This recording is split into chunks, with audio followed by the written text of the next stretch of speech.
The following program presents theories about a rock and roll event that ended in panic, cover-up, and mystery. Now the story can be told. We invite you, the viewer, to draw your own conclusions. For nearly 40 years, UFO researchers, musicians, and the government have disputed authenticity of these documents. To some, they are proof of a rock and roll cover-up. To others, elaborate forgeries. If the press went after the story, we'd have a rock and roll scandal on our hands. And it would uncover the truth about the UFO crash that happened at the Stratosled and Transistor Show on the night of March 30th, 1977. Is this conclusive evidence that a UFO crashed at the American Legion Hall in Arlington Heights, Illinois, during a performance in 1977? Or is it a UFO government cover-up? Officials say it's all a hoax. There was a cover-up. We're not going to deny that. The American Legion case is one of many examples where the U.S. military cooked it up, the media dished it out, and the public came back for seconds. These documents are huge, if they're authentic. This would prove everything. These documents suggest that the concert crash at the American Legion Hall was covered up by the U.S. military, investigated by the FBI, and executed by a top-secret organization within the U.S. government called Metallic 12, who answer to no one but an elite group of businessmen and record executives within the music industry. The government claims these documents are fakes, and MK12 never existed. Well, the evidence that I see tells me that most likely it did exist. As a matter of fact, it exists beyond the strict laws of the U.S. government. According to the documents, it tells the astonishing story of the man behind the scenes, Big Greenie Greenbaum. Big Greenie ran the club circuit for the Chicago mob. He was the money man. No one worked without Greenie's okay. He laid down the law with a velvet hammer, straight up, no chaser. Everyone said he was the best boss they ever worked for. If he didn't like you, he just sent you packing. If you were on his good side, he'd say, "My hearing ain't so good. I didn't hear nothing." That's all he'd ever say. On September 24th, 1977, Greenie was last seen leaving the Green Mill, never to be seen again. Some say he took a dip in Lake Michigan with a concrete shoes. If you asked his crew where Big Greenie was, all they'd say is, "Greenie took a cab." Just how far would our government go to deceive the public about the rock and roll show at the American Legion Hall in Arlington Heights, Illinois in 1977? Our story begins with the arrival of a mysterious film canister delivered to the home of Jamie Shasta, a record producer in Melrose Park, Illinois, postmarked Rachel, Nevada, with no return address and no mention of its contents. Jamie enlists the help of Cranston Freeberg and J.R. Decker, and for the next 3 years tried to authenticate the film which could prove the existence of MK12. Freeberg advises they proceed with caution. That's all we need is for someone to pull a hoax and say, "Gotcha." The more research we did, the more we knew we were playing with dynamite. We were always looking over our shoulder every step of the way.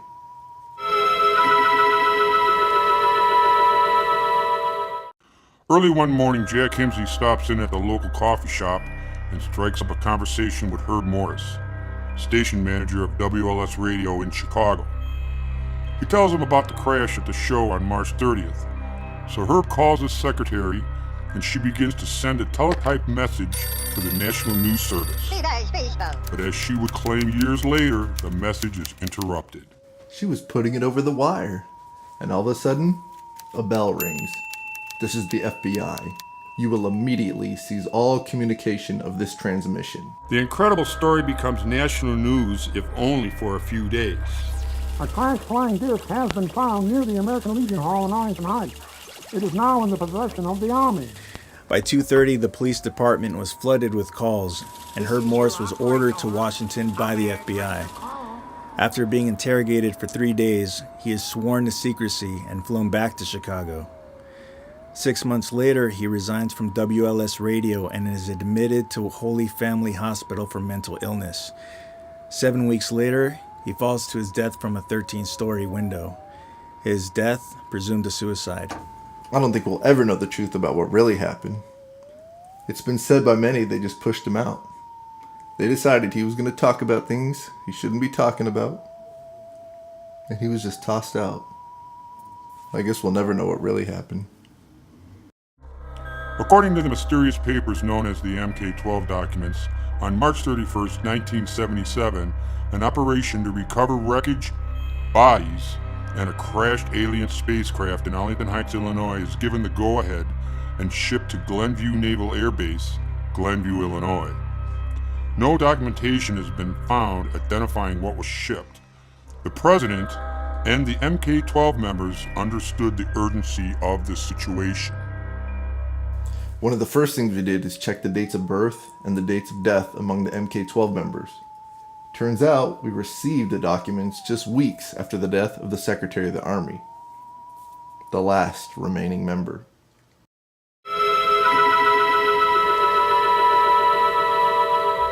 The MK-12 committee consisted of 12 of the most trusted and brilliant men of the scientific, military, and intelligence community. These 12 men were a very impressive group with the highest security clearance. The Secretary of Defense, 3 members of the CIA, head of the Joint Chief of Staff, Secretary of the Army, and 5 of the leading scientists of our time. There was no doubt about it. These guys worked on some of the most highly sensitive, top-secret projects. By 1987, 10 years after the supposed crash, UFO and rock and roll researchers compare other classified papers. They are convinced the documents are real, but fear it is a plot to discredit them in the UFO rock and roll community. 3 days later, an anonymous postcard arrives, written in French, with only these words: National Archives, Washington, D.C., Box 566. It was obvious that an inside source wanted us to go to Washington. You just don't ignore information like that. So Decker and Freeberg left for Washington to examine Box 566. When they arrived, they were shocked at what was inside. We found the Stratosled Transistors contract and a pawn ticket with the address of 212 East 14th Street, which was right around the corner. We had always heard of rumors about film footage and audio recordings, so our next stop was the pawn shop. What we found was 16mm film footage and audio recording marked Rock and Roll 1977. I thought to myself, this is too good to be true. Could this be the proof we were looking for? It was obvious someone out there wanted this information leaked. Now, right there, that's enough for me. I knew the search wasn't over. I talked to an old friend of mine who knew of an eyewitness the night of the crash. He'd be willing to talk as long as he could hide his identity. Otherwise, he wouldn't talk. So a meeting was set up in an undisclosed location where Decker and Freeberg's film crew met with the eyewitness. What you're about to hear may shock you. Viewer discretion is advised. So how did you get involved in all this? I work for the police department, and the guys in Stratosled asked me to do security that night and keep an eye on the recording equipment so nothing disappeared. I know there was film shot that night, but what became of it, I don't know. Next thing I knew, there was a big boom, like something hit the building. Everybody panicked and rushed for the doors. People were fighting their way out. One of the band members got kicked in the face. Another guy almost lost his finger. The girl's face was smashed against the doors. The silver panel station wagon was bouncing up and down like there was no tomorrow. A report came in about a missing child. All the mother would say is, he must have been in a wrong place at the wrong time. Once the police and the military got there, the area was cleared immediately, before anybody realized what happened. All the eyewitnesses were visited by the military, and I was one of them. I haven't talked about this in 40 years. When you're threatened with 20 years behind bars, you know they're not kidding. I was never so scared in my life.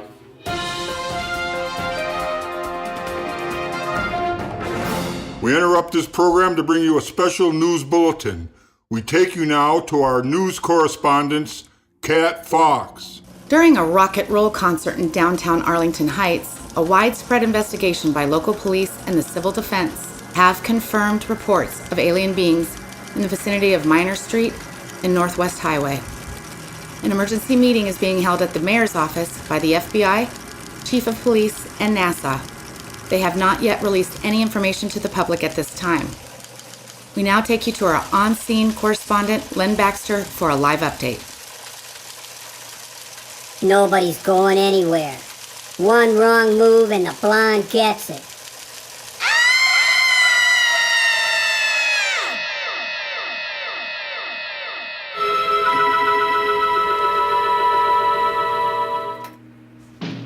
This is an ICBM training film approved by the U.S. government. Top secret, eyes only.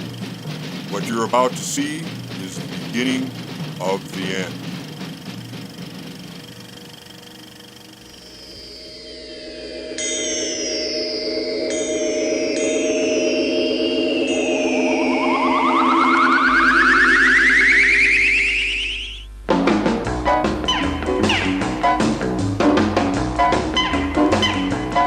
I got a rocket in my pocket and a roll in my wall. Oh, baby, don't buzz me with a North 40 tall. There ain't nothing you can tell me I don't already know. I got a rocket in my pocket and I'm ready to go. Let's go someplace so we can rock a bit. I got a rocket in my pocket and the fuse is lit.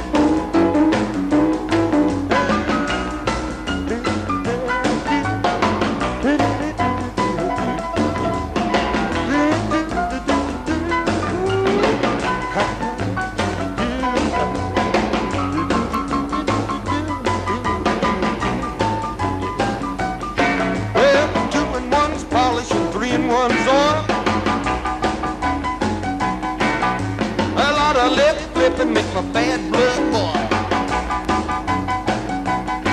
I didn't come here to listen, so cut the scene. I got a rocket in my pocket and a roll of my jeans.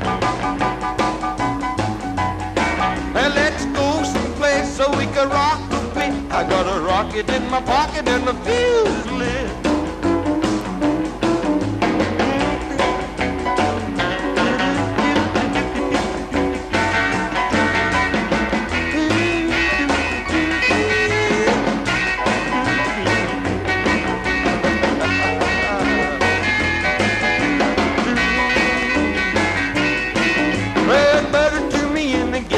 Signal right. Oh, the mean old rocket in the Mars High. Ain't nothing you can tell me I don't already know. I got a rocket in my pocket and I'm ready to go. Let's go someplace so we can rock a bit. I got a rocket in my pocket and the fuse